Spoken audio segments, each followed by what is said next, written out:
everyone, welcome to Creatrix my dear students. We are back with a bang with लक्ष्य batch 2.0 और आप देखने जा रहे हो नेटवर्क का एक बेहतरीन लेक्चर.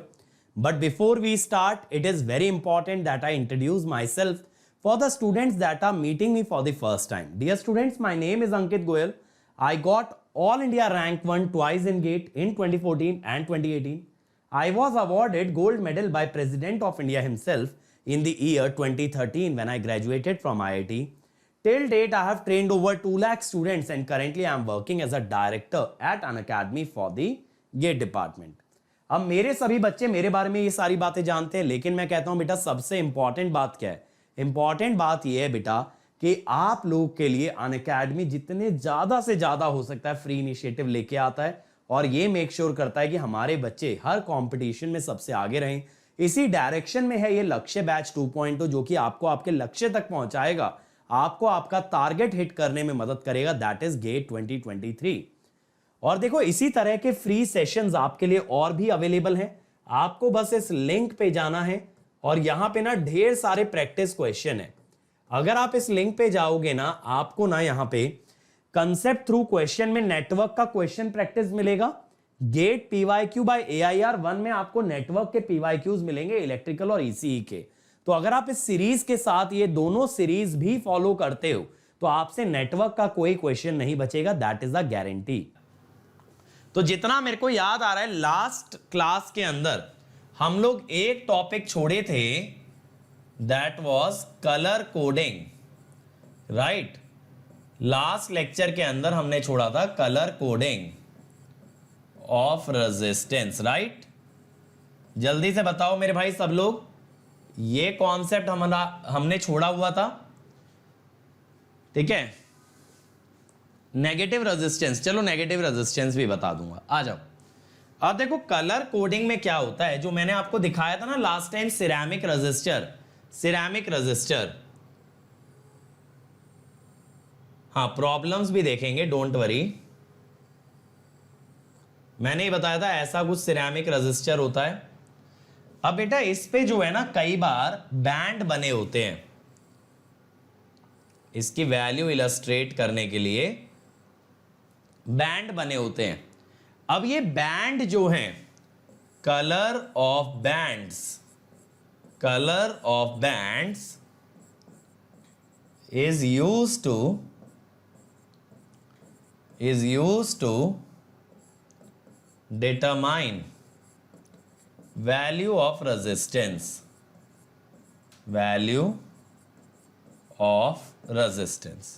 बैंड का कौन सा कलर है, इससे कलर के हिसाब से रेजिस्टेंस की वैल्यू आती है. इसको हम कहते हैं कलर कोडिंग.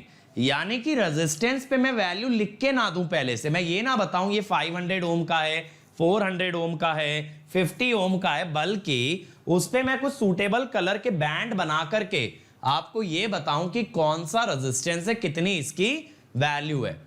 अब ये कलर्स का कोडिंग कैसे होता है, कलर वैल्यू मल्टीप्लायर, ठीक है. देखो कैसे होता है. कलर होते हैं black, brown, red, orange, yellow, green, blue, violet, grey, white. अब आपको लग रहा होगा सर को कैसे याद है इतना. बेटा देखो इसको याद करने का तरीका ये होता है BBROY GBVGW. इनका फर्स्ट लेटर याद करो. कैसे याद करोगे, ठीक है. BB Roy of Great Britain had a very good wife. GB का मतलब ग्रेट ब्रिटेन और ऊपर का नाम क्या हो गया, बीबी रॉय. सिंपल है. तो ये नोट डाउन कर लो. इसके बाद ना ये नोट डाउन कर लेना एक हॉरिजॉन्टल लाइन के अंदर BB Roy of Great Britain had a very good wife. लिखो, BB Roy of Great Britain had a very good wife. ठीक है, अब वैल्यू देखो यार, 0 1 2 3 4 5 6 7 8 9। वैल्यू तो यार वैसे भी 9 तक ही जा सकती है ना, 0 से 9। अब यहां मल्टीप्लायर में ऐसे होता है 10 की पावर 0 यानी 1,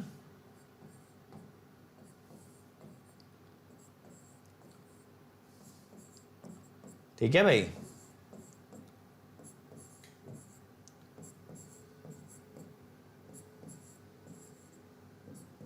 ये देखो, अब क्या होता है यहां पे बेटा फर्स्ट टू बैंड्स किसके काम में आते हैं? वैल्यू के काम में आते हैं। थर्ड बैंड किसके काम में आता है? मल्टीप्लायर के काम में आता है। और फोर्थ बैंड आपको बताता है टॉलरेंस। क्या बताता है चौथा बैंड? टॉलरेंस। टॉलरेंस का मतलब होता है कितना एरर है रेजिस्टेंस की वैल्यू में। यार देखो, जब भी आप कोई रेजिस्टेंस मेजर करते हो या कोई भी क्वांटिटी मेजर करते हो तो विदाउट एरर तो नहीं हो सकती, यानी ऑब्वियसली उसके अंदर कुछ ना कुछ मेजरमेंट के दौरान एरर आया होगा।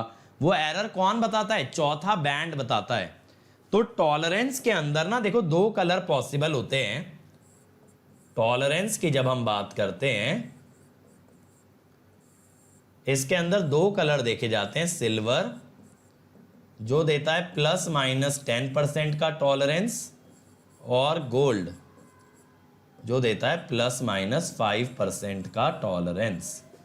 ठीक है, तो इस तरह से आप जब भी रेजिस्टेंस की वैल्यू लिखोगे, मान लो आपने लिखा 59 × 10 की पावर 5 ±5%, तो आपको प्लस माइनस में ये एरर देना पड़ेगा। गोल्ड का 5%, सिल्वर का 10%। ये समझ आया? ये समझ आया? तो आपको कलर देख के, पहले दो कलर देख के नंबर लिखोगे। जैसे मान लो कि पहला कलर है रेड और दूसरा कलर है ब्लू, तो रेड को देख के लिखा 2, ब्लू को देख के लिखा 6, तो हो गया 26। पहला कलर रेड था, दूसरा ब्लू था, तो आपने क्या लिखा भाई? आपने लिखा 26।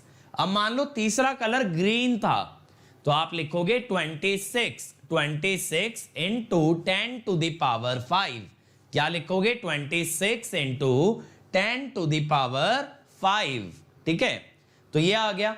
अब चौथा बैंड देखना, सिल्वर या गोल्ड, उसके अनुसार आपको क्या देना है? टॉलरेंस। अगर चौथा बैंड नहीं दिया, अगर सिल्वर या गोल्ड कुछ भी नहीं है, तो 20% होता है। ठीक है, चौथा बैंड अगर है ही नहीं तो क्या होगा? 20%। Is that clear? तो ये एरर है रेजिस्टेंस की वैल्यू में, कि कितना एरर हमें पता है कि इस रेंज के अंदर रेजिस्टेंस लाई करेगा, हमें उसकी एग्जैक्ट वैल्यू नहीं पता। ठीक है, ये बात क्लियर है? चल, तो मेरे हिसाब से तुम्हें क्लियर हो गया कलर कोडिंग। अब कुछ बच्चे पूछ रहे थे सर नेगेटिव रेजिस्टेंस, चलो नेगेटिव रेजिस्टेंस के कॉन्सेप्ट पे बात कर लेते हैं। देखो, पता है इस चैनल पे ना पढ़ाने में यही मजा आता है कि तुम लोग जो भी बोलते हो उस पे हम बात कर सकते हैं, कुछ भी चीज हम डिस्कस कर सकते हैं, तो अच्छा लगता है। बट क्या बच्चे नहीं आते, दिक्कत ये है।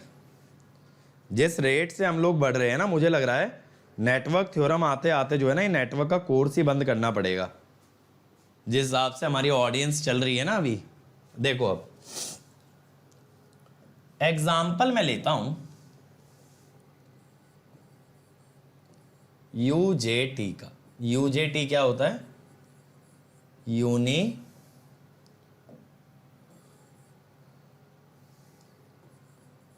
Junction transistor. ठीक है, uni junction transistor.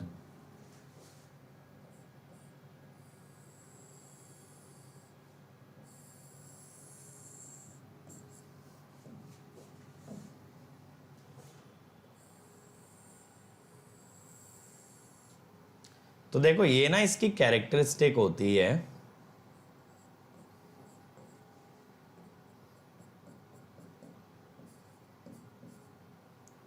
Y axis पे करंट, एक्स एक्सिस पे voltage.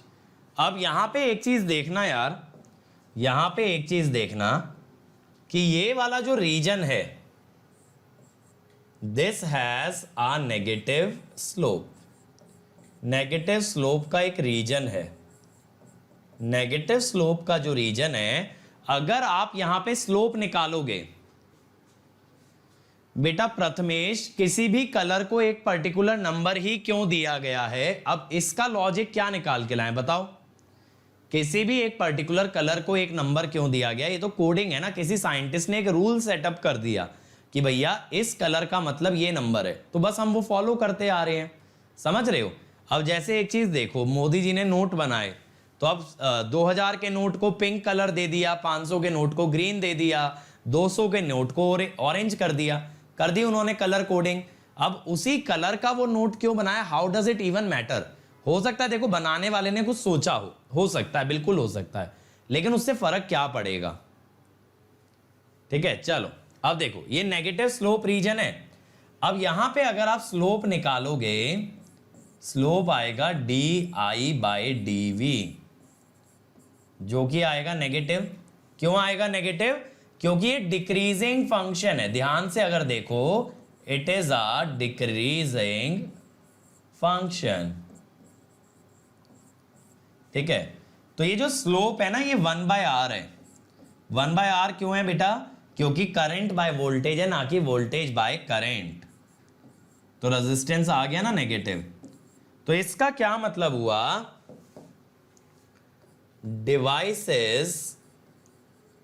devices where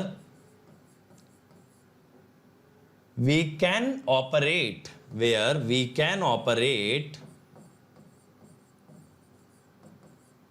in a region of negative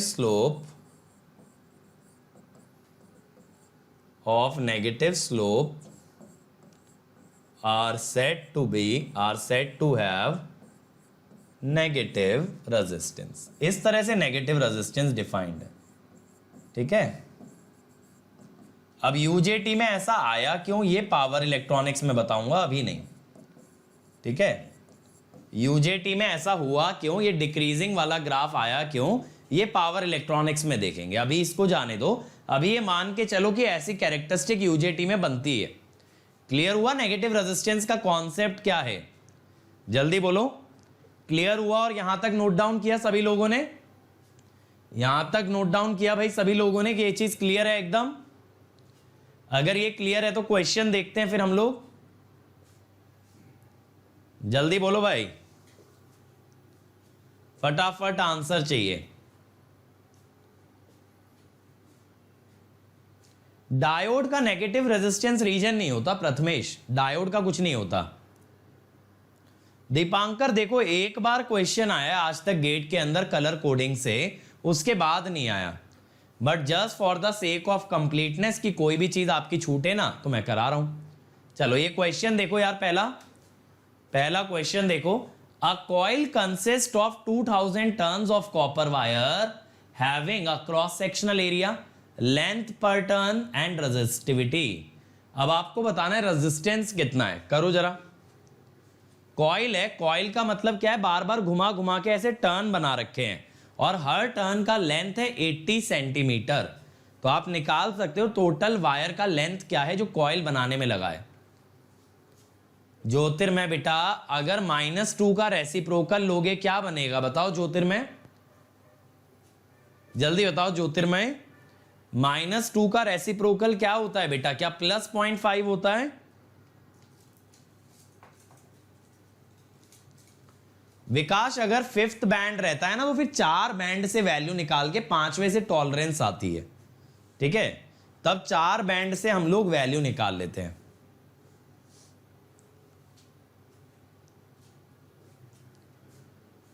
अब ज्योतिर्मय गायब हो गए भाई। रूट लोकस में बहुत दिक्कत होता है तो क्रिएट्रिक्स चैनल पे कंट्रोल सिस्टम चल रहा है, वहां जाके देखो। अभिनव कह रहे हैं 40, देखें क्या एक बार, देखें इसका सॉल्यूशन।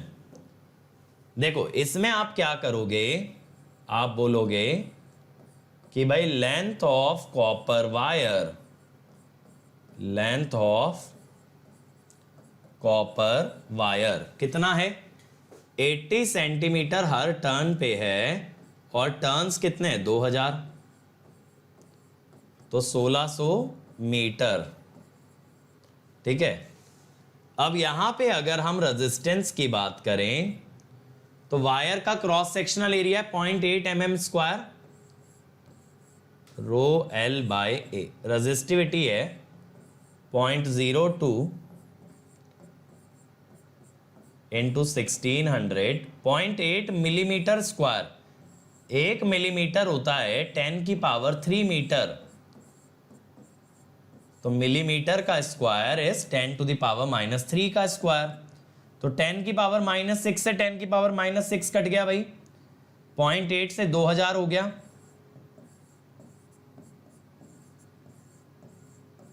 बिल्कुल, अभिनव का आंसर एकदम सही है, आंसर इज 40 ओम। बहुत ही बढ़िया, 40 ओम आएगा आंसर। क्लियर है? चलो अगला ट्राई करो यार। A wire of length 1 metre has a resistance of 2 ohm, obtain the resistance if the specific resistance is double and the length is made 3 times। Mean length दिया है, मीन लेंथ का मतलब होता है कि वायर के सेंटर से जो लाइन जाएगी उसके मदद से लेंथ निकाली गई है। यानी कि देखो, जब कोई एक कॉइल है या एक सर्कुलर लूप है, जैसे एक टर्न ले लो, ये कुछ होगा ना इसका, ये इसका क्रॉस सेक्शन एरिया है, तो मीन लेंथ का मतलब ये होता है लेंथ जबकि यहां से आपका सर्कल पास हो रहा हो, इस टाइप से, इसका ये जो लेंथ है ना, इसे बोलोगे मीन लेंथ। यानी जो लाइन दोनों के सेंटर से पास होती है, इनर और आउटर रीजन के। ठीक है, जब आपने एक वायर को गोल लपेटा है तो वायर का जो क्रॉस सेक्शन है उसके बीचों बीच से जो लाइन जाएगी उसकी लेंथ को कहते हैं मीन लेंथ। ठीक है, अभिनव ने निकाल दिया आंसर भाई 3। बाकी लोग बताओ क्या आएगा answer. Come on everybody, what will be the answer. Abhinav ही लिख रहे हैं 2 बार आंसर, बाकी लोग नहीं बता रहे भाई। अभिनव बेटा आदत छूटी या नहीं एक ही आंसर कई बार देने की, बताओ। लास्ट लेक्चर के बाद आदत गई कि अभी भी बाकी है। देखें, देखो वायर की लेंथ 1 मीटर है, L1 मैं बोलता हूं 1 मीटर है, इससे रेजिस्टेंस है आपका 2 ओम। अब क्या बोला है, अगर रेजिस्टिविटी डबल कर दी जाए, अगर रेजिस्टिविटी डबल कर दी जाए, डायामीटर भी डबल कर दिया जाए, और लेंथ हमने 3 टाइम्स कर दी, तो रेजिस्टेंस पे क्या असर पड़ेगा। अब देखो, डायमीटर से अगर एरिया की बात करोगे, एरिया होता है pi D square by 4, pi R square होता है ना, आर को डी बाई 2 लिख लो, तो एरिया 2 कितना हो गया 4 टाइम्स एरिया 1। अब हम कहते हैं R2 by R1, resistance rho L by होता है ना, rho 2 by rho 1, L2 by L1, A1 by A2। Rho 2 by rho 1 कितना हुआ भाई 2 टाइम्स, L2 बाय L1 कितना हुआ 3 टाइम्स, A1 बाय A2 कितना हुआ 1 बाय 4 टाइम्स, तो ये हुआ 1.3। तो R2 कितना हुआ, सॉरी 1.5, 1.5 इंटू 2 3 हो। बहुत ही बढ़िया, अभिनव का आंसर एकदम सही था, सबसे पहले था, answer is 3 ohm. Very well done. अगला क्वेश्चन भाई, a resistor has a voltage of 1.5 millivolt, find out the current if the power absorbed is 27.75 nanowatt और 1.20 microwatt. A resistor has a voltage of 1.5 millivolt. Find out the current if the power absorbed is 27.75 nanowatt और 1.20 microwatt. बताओ भाई, दो cases हैं, इसको ऐसे deal करो कि ये पार्ट ए है और ये पार्ट बी है। हमें दोनों का आंसर निकालना है। करो मेरे भाई ट्राई। वोल्टेज दिया है, करंट पूछा है, पावर दिया है। प्रैक्टिकली स्पेसिफिक रेजिस्टेंस यानी रेजिस्टिविटी चेंज हो सकती है ना टाइम के साथ, टाइम के साथ हो सकती है ना, सॉरी टेम्परेचर के साथ। प्रथमेश पहला आंसर दे रहे हैं 18.5 माइक्रो एम्पियर। देखते हैं यार,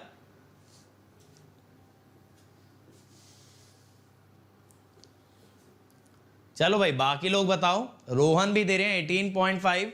रोहन बेटा यूनिट को नहीं भूलना है, यूनिट को नहीं भूलना है, ठीक है, unit is four most important.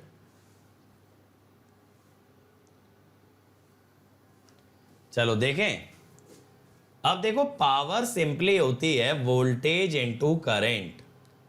तो अब ए पार्ट की अगर बात करें तो I1 होगा 27.75, यहां पे नैनो है तो 10 की पावर -9, 1.5 10 टू द पावर -3, तो कितने पे जा रहा है 18.5।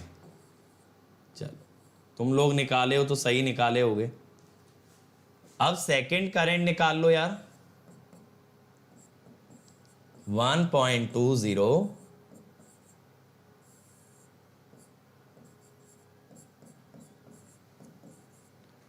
तो ये हो गया 0.8 मिली एम्पियर। बहुत ही सही।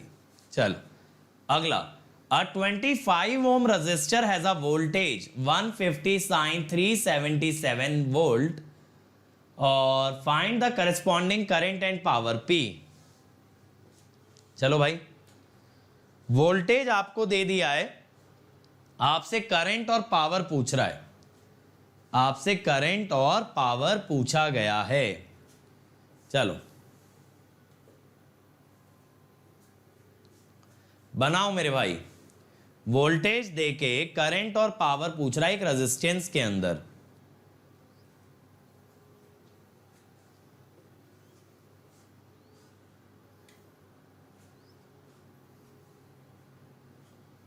जल्दी से सब लोगों का हो जाना चाहिए आंसर।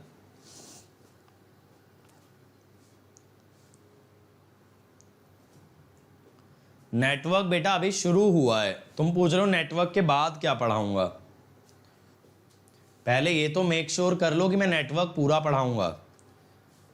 अच्छा देखो, एक काम करो तुम लोग, जैसे मुझे ये परेशानी रहती है कि अटेंडेंस क्यों नहीं आ रही है, बच्चे अटेंड क्यों नहीं कर रहे हैं लेक्चर, तुम अपने कॉलेज स्टूडेंट्स का ना एक ग्रुप बना लो टेलीग्राम पे, व्हाट्सएप पे, और मेरे लेक्चर का लिंक शेयर कर दिया करो कि सर लाइव आ रहे हैं भाई, आ जाओ पढ़ने के लिए। ऐसा भी करोगे तो अटेंडेंस तो अपने आप बनी रहेगी ना यार। तुम लोग अलग अलग कॉलेजेस से आते हो, अगर अपने ही कॉलेज के बच्चों को ज्वाइन कराओगे, फ्री में ही है, यहाँ कोई पैसा तो लग नहीं रहा, तो कोई किसी का नुकसान भी नहीं है। तो इस तरह से अटेंडेंस भी बनी रहेगी, तुम लोगों के लिए ज़्यादा से ज़्यादा इनिशिएटिव भी आते रहेंगे। अब देखो यार, करंट सिंपली होता है V/R, तो यहाँ जो करंट है ना, ये टाइम का फंक्शन आ जाएगा मेरे भाई। 150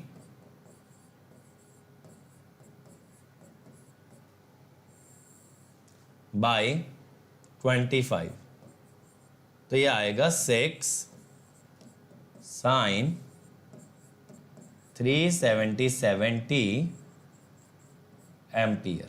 ठीक है, अब देखो, अभी मैंने आपको पावर निकालने का तरीका तो बताया नहीं है ना एसी में, मैं आगे चल के बताऊंगा आपको इस चैप्टर के लास्ट में। तो अभी VT इंटू IT कर लो, 150 इंटू 6 हो जाएगा 900 साइन स्क्वायर 377t, ये हो जाएगा। और चाहे तो ना आप इसको ऐसे भी तोड़ सकते हो, 450 1 माइनस कॉस 7, कितना आएगा 740 754t, 1 minus cos 2 theta by 2 में तोड़ दिया ना, ठीक है। तो साइनोसोइडल से एवरेज पावर कैसे आती है, आरएमएस वैल्यू से आती है, लेकिन ये चीजें मैं आपको आगे चल के समझाऊंगा। ठीक, अगला देखो, a 4 ohm resistor has a current 2.5 sin omega t. Find voltage, power and energy over 1 cycle.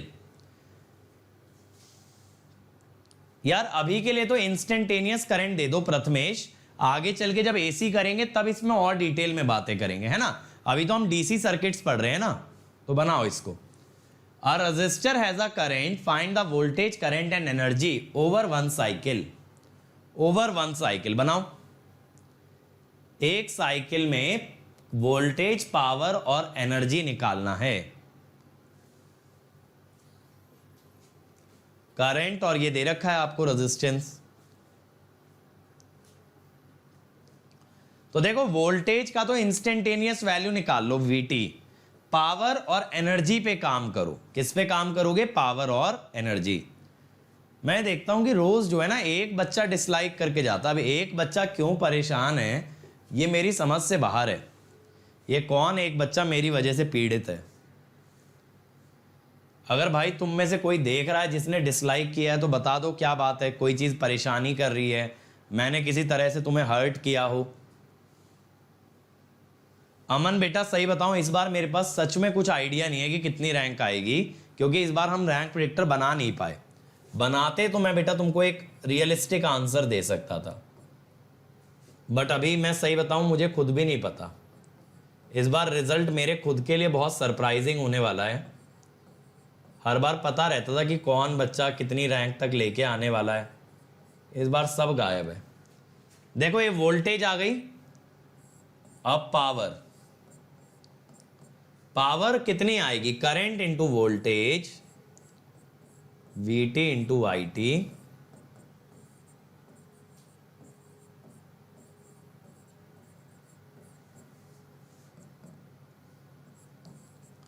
तो आप इसको ऐसे तोड़ लोगे ना।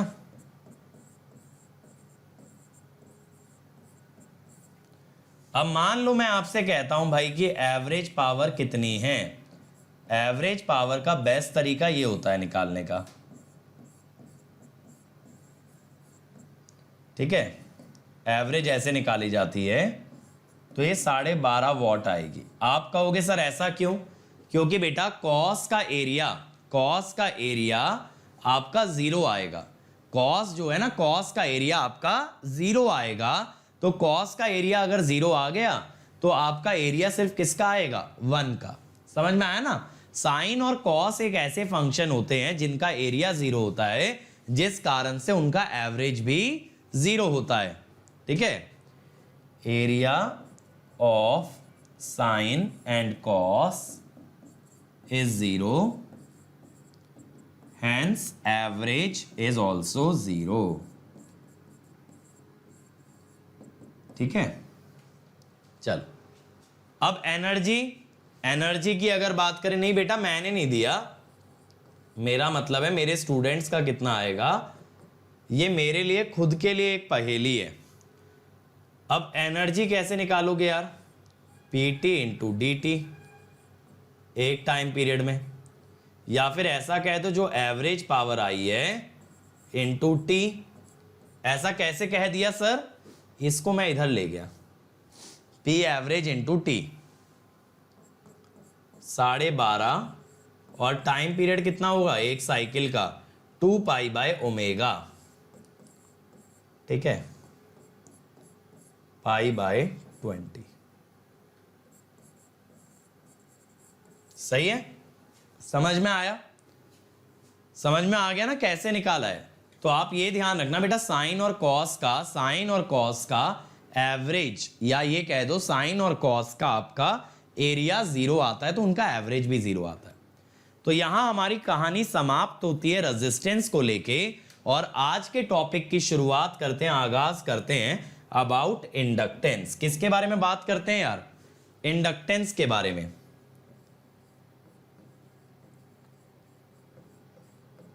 काफी सारी चीजें हैं इसके बारे में जानने के लिए, ठीक है।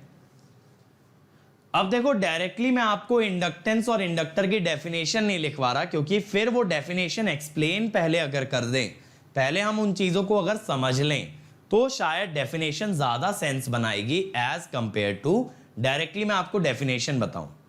सबसे पहली बात ये समझना यार कि inductance is related to your magnetic field, ठीक है। अब इसके लिए यार अगर देखो इंडक्टेंस की डिटेल में जाना है तो मैग्नेटिक फील्ड के बारे में बेसिक जानकारी होना बहुत जरूरी है, ठीक है। मैग्नेटिक फील्ड के बारे में बेसिक जानकारी होना बहुत ज्यादा जरूरी है, ठीक है। तो आप मैग्नेटिक फील्ड के बेसिक्स पे एक बार हम बात कर लेते हैं फटाफट से। तो सबसे पहला पॉइंट लिखो मैग्नेटिक फील्ड को लेकर के, any current carrying conductor. Magnetic field को लेकर के पहला पॉइंट लिखो, any current carrying conductor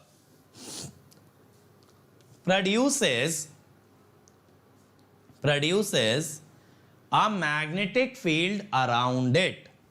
Any current carrying conductor produces a magnetic field around it, and this field can be computed. This field can be computed by means of Biot-Savart law,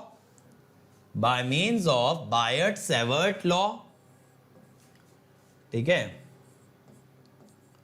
Biot-Savart law और Ampere's law, ठीक है। ये दो law होते हैं। अब यार ये लॉ जो होते हैं ना, ये आप ईएमटी के अंदर पढ़ते हो, बायट-सेवर्ट लॉ और एम्पियर्स लॉ। बट मैं आपको बेसिक बताया था, मुझे बायट-सेवर्ट लॉ की जरूरत नहीं है नेटवर्क के अंदर, मुझे जरूरत पड़ेगी थोड़ी बहुत एम्पियर्स लॉ की। एम्पियर्स लॉ क्या कहता है?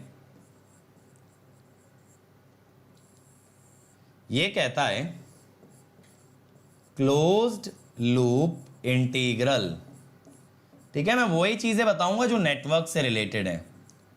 Close loop integral of magnetic field H vector is equal to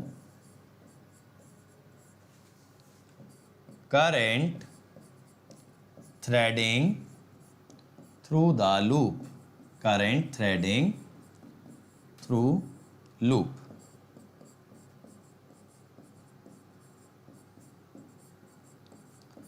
इस बात का क्या मतलब होता है देखना। अब जैसे मान लो कि ये हमने एक लूप ले ली, ठीक है, ये हमारा डायरेक्शन हो गया लूप का।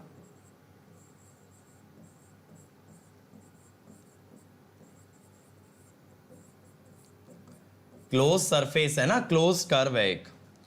अब यार इस लूप के अंदर से ना कुछ करंट आ रहे जा रहे होंगे, जैसे मान लो ये हो गया 10 एम्पियर, या चलो I1 I2 लिख लेते हैं, ज़्यादा अच्छे समझ आएगा। ये हो गया I1, ठीक है, ये हो गया भाई I2, ठीक है, ये हो गया I3। सपोज ऐसे 3 करंट मैंने दे दिया आपको। अब सबसे पहले आप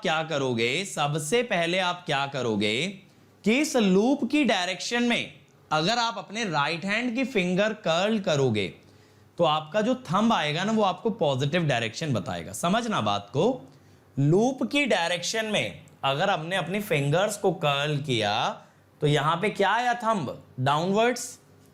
तो मैं लिख देता हूं कर्लिंग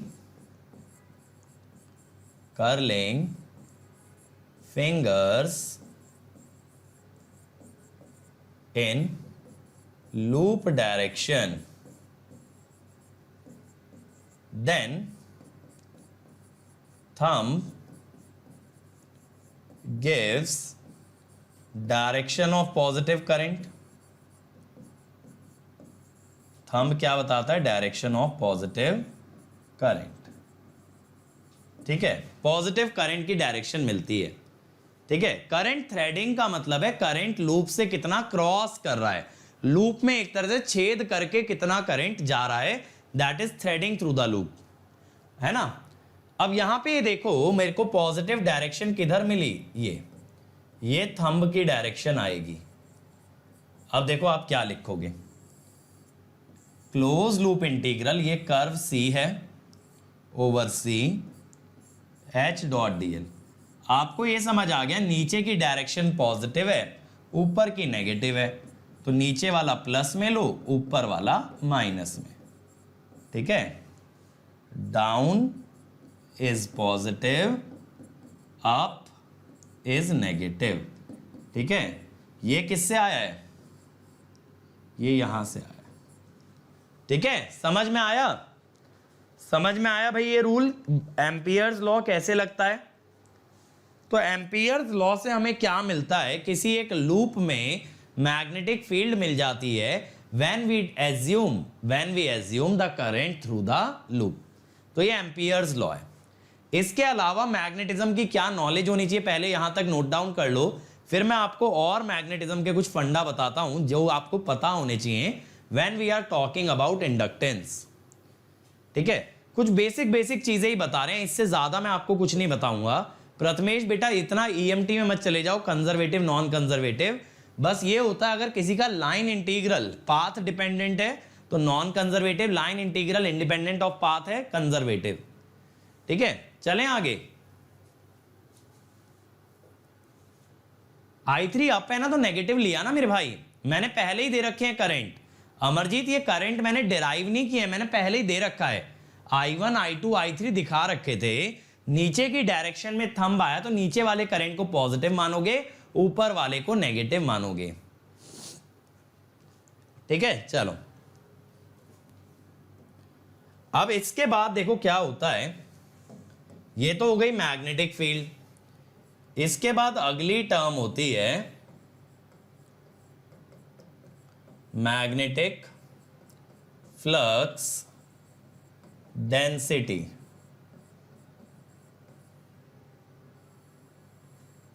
ठीक है, मैग्नेटिक फ्लक्स डेंसिटी बेटा हम लिखते हैं B is equal to mu H, ये म्यू होता है म्यू नॉट म्यू आर, इसकी यूनिट होती है Henry per metre.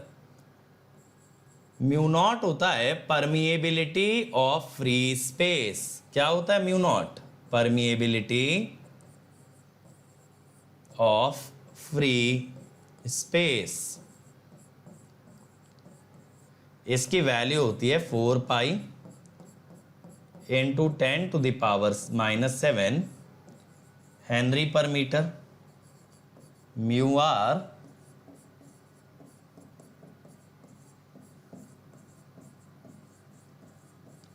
Is relative permeability. ठीक है, अब एक पॉइंट लिखो यार, यहां तक एक बार लिख लो, फिर मैं ना आपको इन दोनों की, तीनों चीजों की एक एक डेफिनेशन लिखवाता हूं। थोड़ा सा क्लैरिटी होना चाहिए हमको कि जो हम म्यू वगैरह इंडक्टेंस में लगातार यूज करते हैं ये होता क्या है ना। बेसिक तो क्लियर होना चाहिए।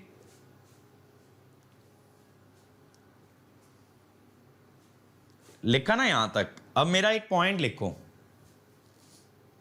मेरा एक पॉइंट लिखना, magnetic flux density, magnetic flux density is proportional to number of magnetic field lines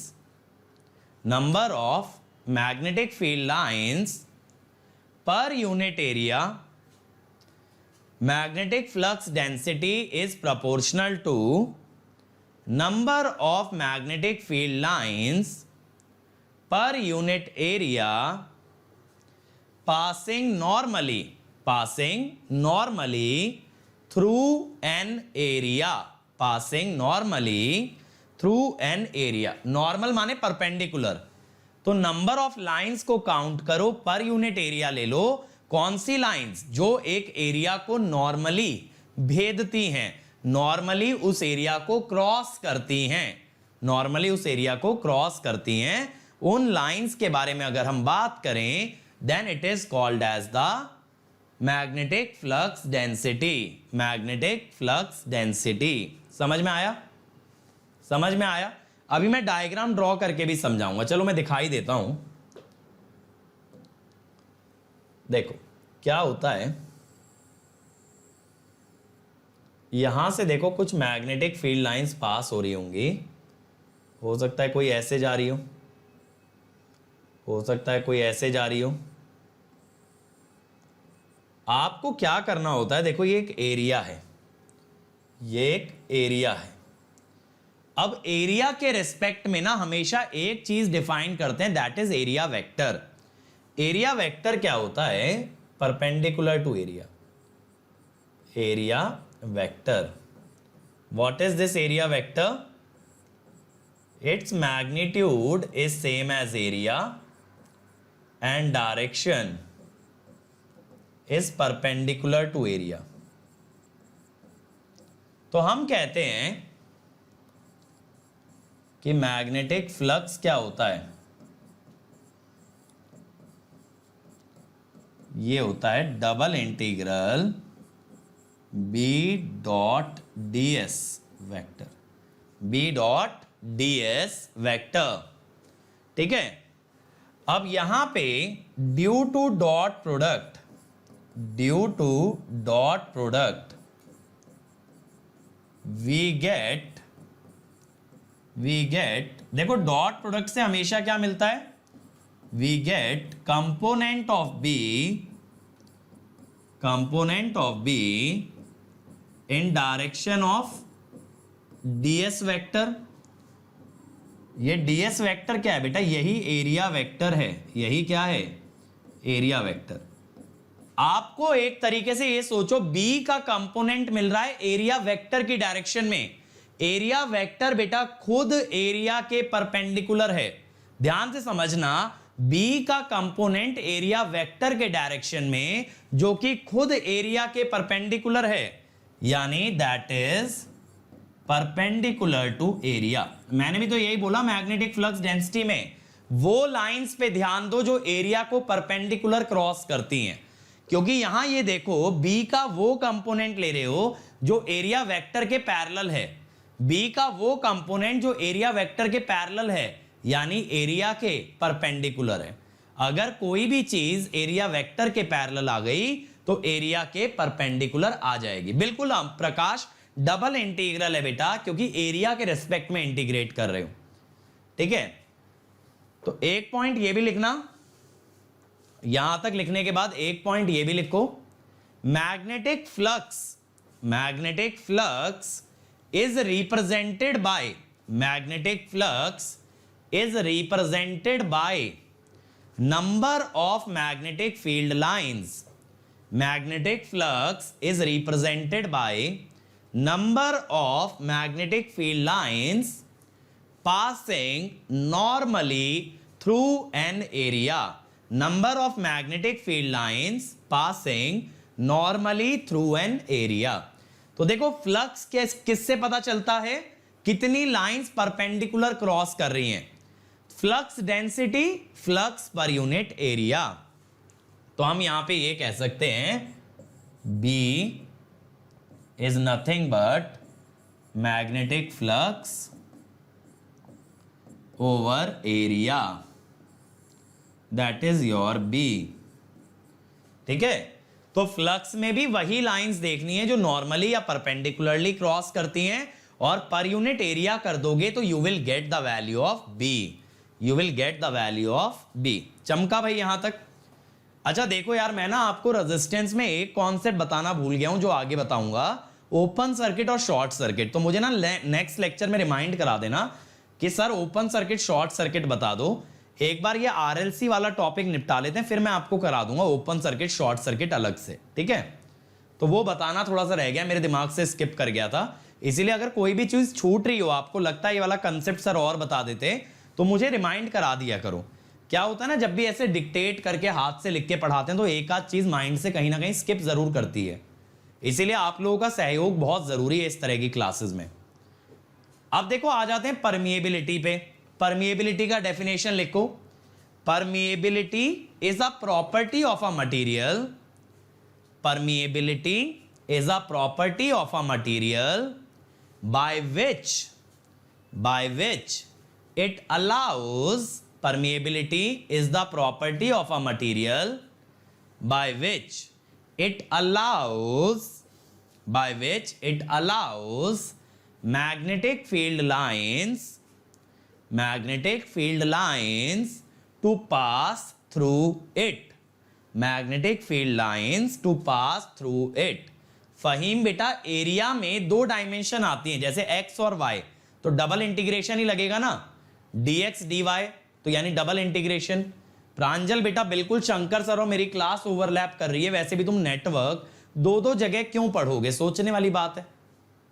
अब तुम ये सोच रहे हो कि सर क्लास ओवरलैप कर रही है, देखो मैं कॉलेज आवर्स के पहले अगर क्लास लगाऊंगा यानी कॉलेज आवर्स से क्लैश करा के, तो वैसे तुम लोग अटेंड नहीं करोगे, और कॉलेज आवर्स के बाद ऑलरेडी मेरी 3 क्लास चल रही हैं, कल से 4 हो जाएंगी। अब कॉलेज के बाद बेटा शाम 5 बजे से, सॉरी शाम 5 से नहीं, हाँ 5 बजे से 11 बजे तक 4 क्लास ले लूंगा, और क्या चाहिए बताओ, इससे ज्यादा क्या लूं मैं। समझ आया यहां तक?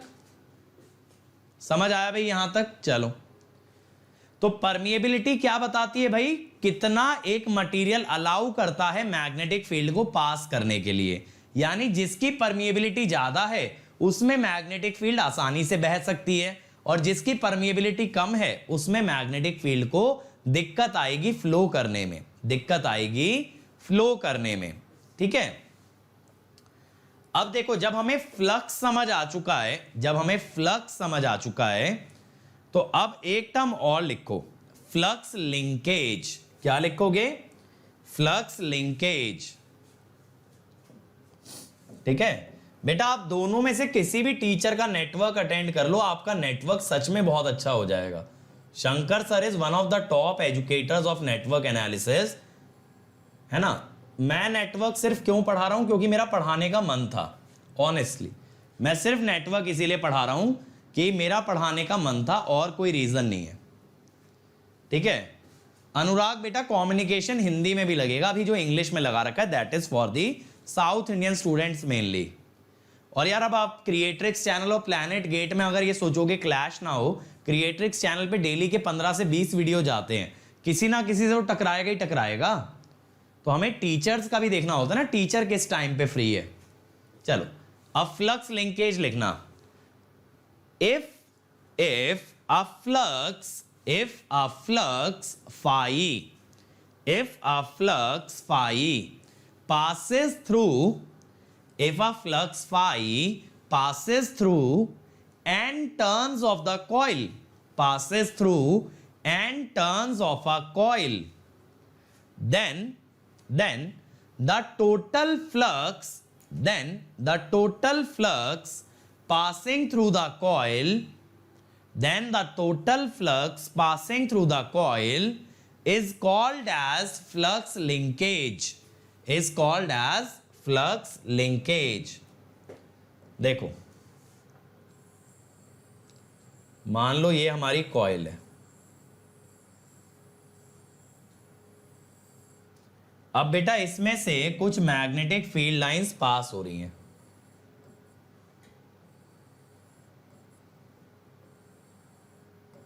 ठीक है, अब यहां पे ये जो मैग्नेटिक फील्ड लाइन पास हो रही है दैट इज फाई, हम ये कहते हैं फ्लक्स लिंकेज,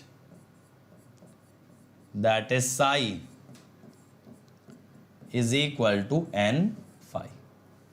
ठीक है, एन फाई, इसको क्या कहते हो? वेबर टर्न्स, इसकी यूनिट है weber turns.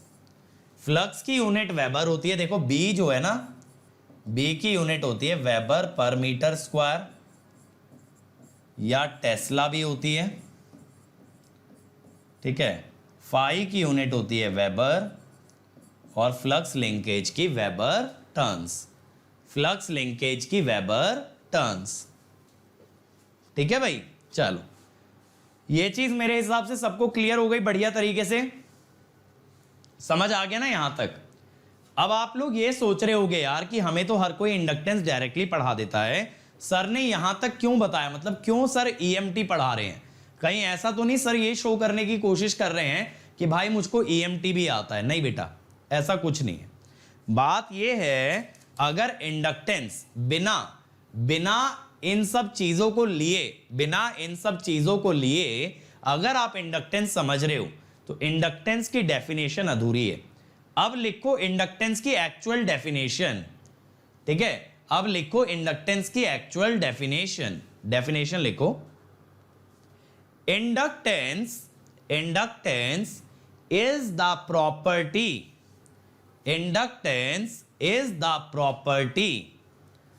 of a device to oppose the change in flux linkage, चमका यहां तक? चमका भाई यहां तक? आप लोग ये पढ़ते हो बेटा, inductance is a property by which a device opposes the change of current। गलत परिभाषा है, एकदम गलत डेफिनेशन है। मैं आपको यह भी शो करूंगा, current can change instantly in an inductor, I will show that to you. लेकिन असली डेफिनेशन यह है, inductance is a property by which it opposes the change of flux linkage. अब देखो यार, मैकेनिक्स में एक टर्म हम लोग पढ़ते हैं, इनर्शिया। क्या पढ़ते हैं? इनर्शिया, ठीक है? ये पढ़ते हैं ना। इनर्शिया का क्या मतलब होता है? जल्दी से चैट में लिख डालो यार, इनर्शिया का मतलब क्या है? इनर्शिया का मतलब क्या है? जल्दी से चैट में लिख डालिए, मजा आ जाना चाहिए। लिखो भाई, इनर्शिया का मतलब क्या समझते हो? ठीक है? और बेटा जो ये कह रहे हैं क्रिएट्रिक्स और प्लैनेट गेट की क्लासेस ऑल्टरनेट डेज कर दो, अभी मुझे ये समझ नहीं आ रहा नेटवर्क में कितने दिन लग जाएंगे, क्योंकि जिस स्पीड से हम चल रहे हैं, ठीक है, जिस स्पीड से हम चल रहे हैं ना, वो बहुत स्लो हम जा रहे हैं, एक एक चीज गहराई में पढ़ के। अगर ऑल्टरनेट डे करूंगा ना तो साल भर नेटवर्क ही पढ़ाता रह जाऊंगा। वैसा ना तो तुम्हारे लिए अच्छा है ना मेरे लिए, तो नेटवर्क को स्पीड अप तो करना पड़ेगा मेरे भाई। स्पीड अप कैसे करेंगे ये देखेंगे। हाँ, तो इनर्शिया की मतलब ये होता है property to resist the change in state of motion, ठीक है? इनर्शिया होता है property to resist the change in state of motion, यानी कि कोई बॉडी रेस्ट पे है तो रेस्ट पे रहना चाहती है, चल रही है तो उसी वेलोसिटी से चलना चाहती है। आप चाहोगे तेज चले, धीरे चले या रुके से चलने लगे, तो उसको जो अपोजिशन मिलता है दैट इज इनर्शिया। जैसे आप सो रहे हो, आपको जगाने की कोशिश कराई जाए, आपके घर वाले आपको जगाने का कोशिश करें, आप नहीं जागना चाहते, दैट इज इनर्शिया। तो इसमें लिखना, inertia is a property by which any body opposes the change of state of motion। Faheem बेटा, आयरन का रिलेटिव परमिएबिलिटी 4000 से 5000 होता है, तो उसका टोटल परमिएबिलिटी बहुत ज्यादा हो गया।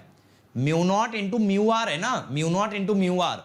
रिलेटिव परमिएबिलिटी ये बताता है एयर के रेस्पेक्ट में कितना है। म्यू आर क्या बताता है कि भैया अगर एयर का 1 मान के चले तो उसके रेस्पेक्ट में दूसरे मटेरियल का कितना है, दैट इज म्यू आर। तो आयरन का म्यू आर 4000 से 5000 होता है, यानी एयर के 4000 गुना तक परमिएबिलिटी उसकी होती है, तो आयरन में बहुत ज्यादा है। अब ऐसे लिखो, मैग्नेटिक मटेरियल्स लिखना, magnetic materials have magnetic inertia by which it opposes the change in magnetic flux linkage by which it opposes the change in magnetic flux linkage. चमक गया भाई, तो उसे कहते हैं मैग्नेटिक इनर्शिया। तो इसमें एक पॉइंट और लिखना, inductance, inductance represents magnetic inertia of a device. Inductance represents magnetic inertia of a device. चमका भाई यहां तक सबको चमका बढ़िया तरीके से।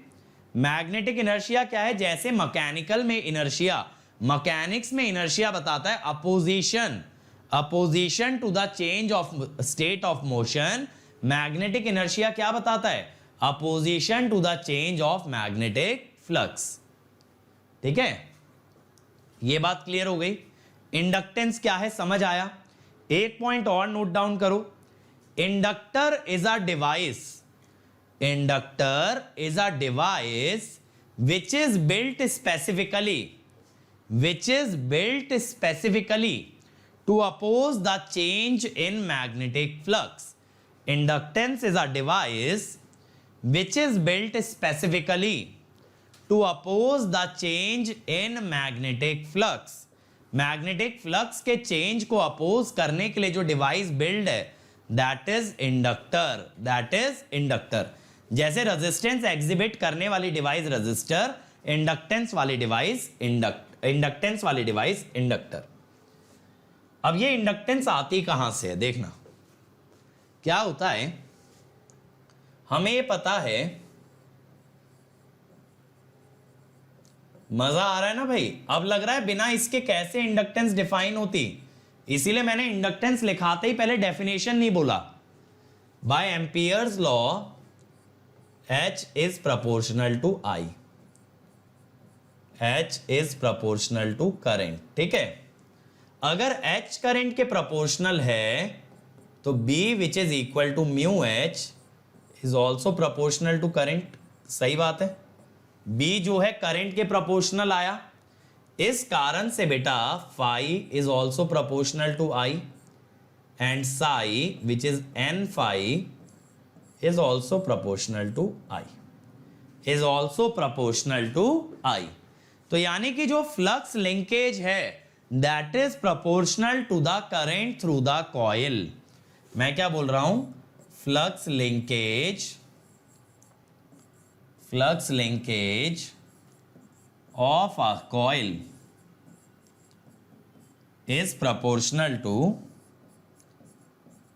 current through the coil। ठीक है ना, फ्लक्स लिंकेज करंट के प्रोपोर्शनल है। अब ये देखो, प्रोपोर्शनल है तो कोई प्रोपोर्शनैलिटी कांस्टेंट भी होगा भाई बेटा, प्रोपोर्शनल है तो प्रोपोर्शनैलिटी कांस्टेंट भी होगा। Psi is equal to L I, इसे साई बोलते हैं, जो साउथ वाला नेम है ना SAI वैसा ही साई, बट वो अलग बात है, इसकी जो स्पेलिंग होगी वो PSY होगी साई, बट आप साई समझो, साई बाबा। L क्या है, L is called as self inductance of coil. आप कहोगे सर अब ये सेल्फ वर्ड क्यों लगा दिया, क्योंकि बेटा जिस कॉइल का करंट है उसी में फ्लक्स ले रहा हूं, आत्मनिर्भर कॉइल है, अपने ही करंट से अपना ही फ्लक्स बना रही है, तो आत्मनिर्भर हुई ना, इसीलिए सेल्फ बोला। तो सेल्फ इंडक्टेंस, इसकी यूनिट होती है बेटा हेनरी। क्या यूनिट होती है, हेनरी। ठीक है, तो यहां से इंडक्टेंस आती है, inductance is basically psi by I. देखो यार 1 हेनरी का इंडक्टेंस का साइज कितना होगा ये तो मैं भी आपको नहीं बता सकता, बट इसको आप कैलकुलेट कर सकते हो प्रथमेश। कैसे कैलकुलेट करोगे मेरे भाई, मैं आपको कल इंडक्टेंस का फॉर्मूला डिराइव कराऊंगा, उसमें 1 हेनरी रख लेना, उसका एरिया और लेंथ निकाल दे, है ना, तो आपको आइडिया लग जाएगा, कितना बड़ा इंडक्टर बनेगा। ठीक है, हेनरी जो एक साइंटिस्ट था तो जिसने इंडक्टेंस का कॉन्सेप्ट दिया। अब मुझे खुद सोच के बताओ भाई, इंडक्टेंस कैसे पढ़ सकते हो बिना मैग्नेटिज्म की बेसिक नॉलेज के। क्या इंडक्टेंस पढ़ा जा सकता है, आपको डायरेक्टली ये बोला जाता है V = L di/dt। अभी तो पिछले आधे घंटे में मैं वहां तक पहुंचा भी नहीं कि वोल्टेज L di/dt कैसे आएगी, अभी मैं वहां पहुंचा ही नहीं। तो वहां भी हम पहुंचेंगे, बट अनलेस चीजों को ग्रास रूट लेवल से उठाएंगे ना, तब तक आप लोगों की ना सालों साल एक ही प्रॉब्लम चलती रहेगी, सर बेसिक कमजोर है।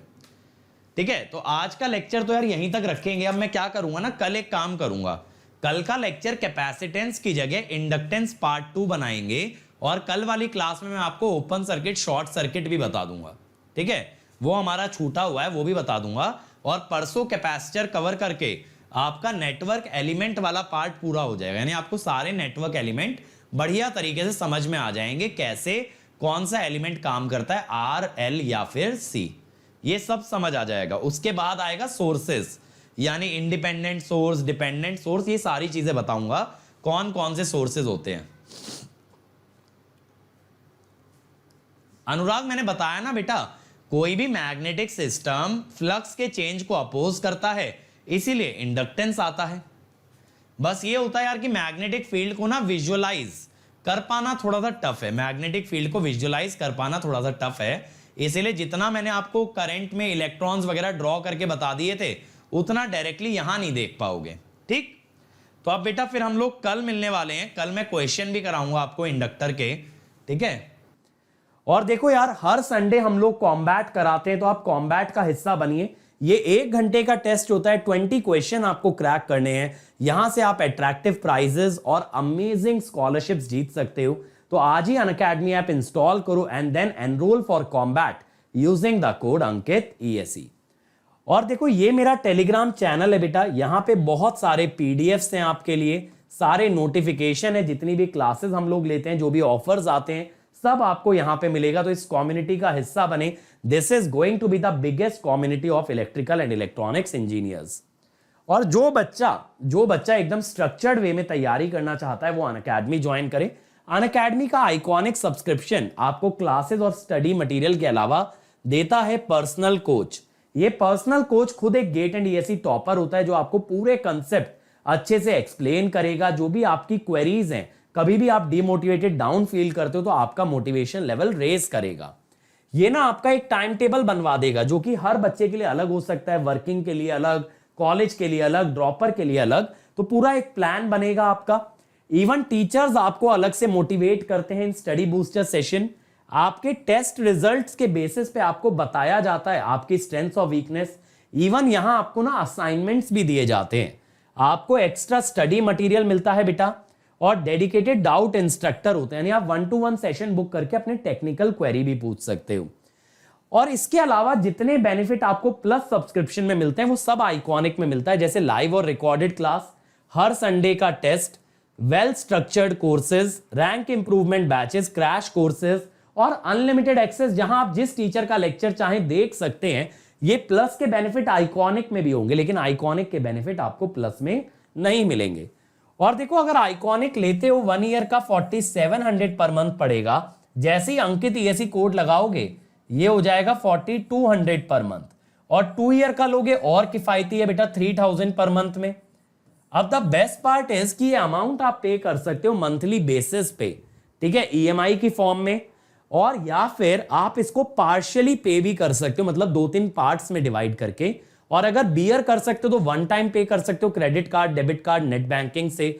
और ये भी कुछ ना हो पाए, you are really financially challenged, तो आप अनअकैडमी से लोन अप्रूव करा सकते हो, जहां पे ये अमाउंट आप बाद में भी दे सकते हो। लेकिन ये ध्यान रहे, डिस्काउंट और मेरी पर्सनल गाइडेंस के लिए कोड लगाना है अंकित ESE। और अगर ये अफोर्डेबल ना हो तो इससे सस्ता सब्सक्रिप्शन है आपका प्लस।